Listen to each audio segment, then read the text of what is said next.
Hello friends, आज हम देखेंगे पृथ्वी एवं उसकी गतियाँ। इसके अभ्यास प्रश्न। पहला क्वेश्चन है, समदिवारात्रि होते हैं, तो इसका आंसर होगा ग 21 मार्च एवं 23 सितंबर। दूसरा क्वेश्चन है, सबसे बड़ा दिन होता है, तो इसका आंसर होगा क 21 जून। 3 नंबर क्वेश्चन है, पृथ्वी अपने अक्ष पर झुकी हुई है 23.5 डिग्री। शीतोष्ण कटिबंध में कम गर्मी पड़ती है। 5वां, जहाँ सालों भर गर्मी पड़ती है वह क्षेत्र कहलाता है उष्ण कटिबंध। पृथ्वी आकार में चंद्रमा से बड़ी है। चांद पर पहुंचने वाले पहले व्यक्ति कौन थे? तो नील आर्मस्ट्रॉन्ग। आगे दिया है, खाली जगहों को भरिए। इसमें पहला क्वेश्चन है, उत्तरी ध्रुव से दक्षिणी ध्रुव को मिलाने वाली काल्पनिक रेखा अक्ष कहलाती है। पृथ्वी की घूर्णन गति के कारण दिन रात होते हैं। तीसरा क्वेश्चन है, विषुवतीय प्रदेश में सूर्य की किरणें सालों भर सीधी पड़ती हैं। चौथा क्वेश्चन है, पृथ्वी पश्चिम से पूर्व की ओर घूमती है। आगे दिए निम्नलिखित प्रश्नों के उत्तर दें। पहला क्वेश्चन है, ध्रुवों पर 6 महीने लगातार दिन और रात क्यों होते हैं? यहाँ पे दिया है, उत्तरी ध्रुव पर सूर्य का प्रकाश लगातार 6 महीने पड़ता है, जिससे यहाँ 6 महीने लगातार दिन रहता है। ठीक उसी समय दक्षिणी ध्रुव में अंधेरा होता है। यही कारण है कि ध्रुव में लगातार 6 महीने रात एवं 6 महीने का दिन होता है। दूसरा हमारा क्वेश्चन है, दैनिक गति और वार्षिक गति में क्या अंतर है? यहाँ हम देखेंगे दैनिक गति और वार्षिक गति में अंतर।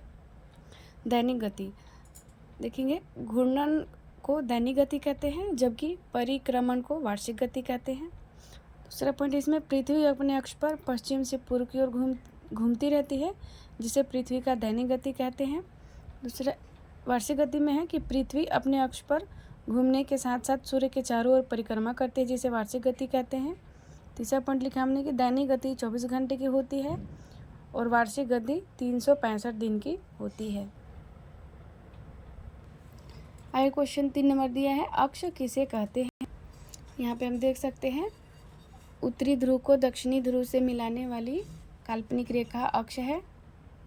चौथा क्वेश्चन इसमें दिया है, पृथ्वी किस दिशा में घूमती है? तो पश्चिम से पूर्व की दिशा में।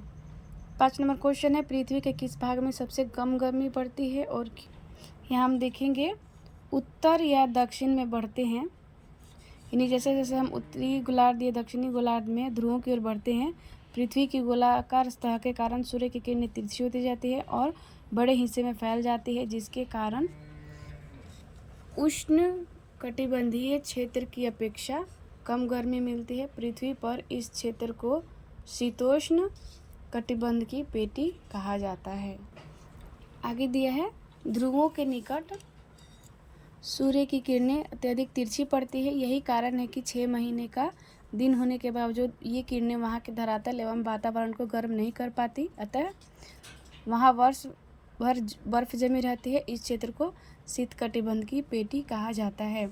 इस तरह हम यहाँ दे सकते हैं कि ये उष्ण कटिबंध है, समशीतोष्ण, और ये शीत कटिबंध।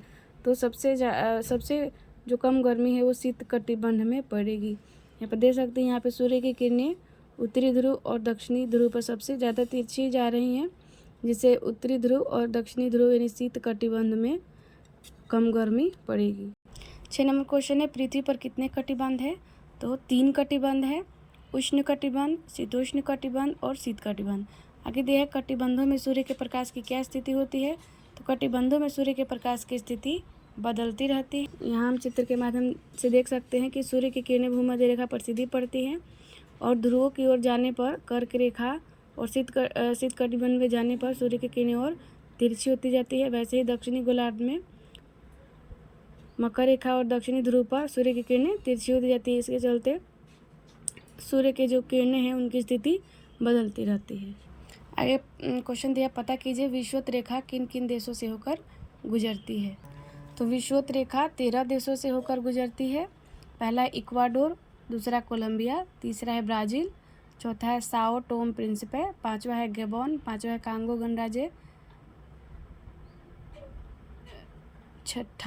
7वां है कांगो लोकतांत्रिक गणराज्य, 8वां युगांडा, 9वां केन्या, 10वां सोमालिया, 11वां मालदीव, 12वां देश है इंडोनेशिया और 13वां देश है किरिबाती।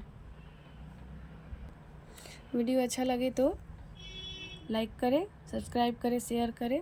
थैंक यू, धन्यवाद।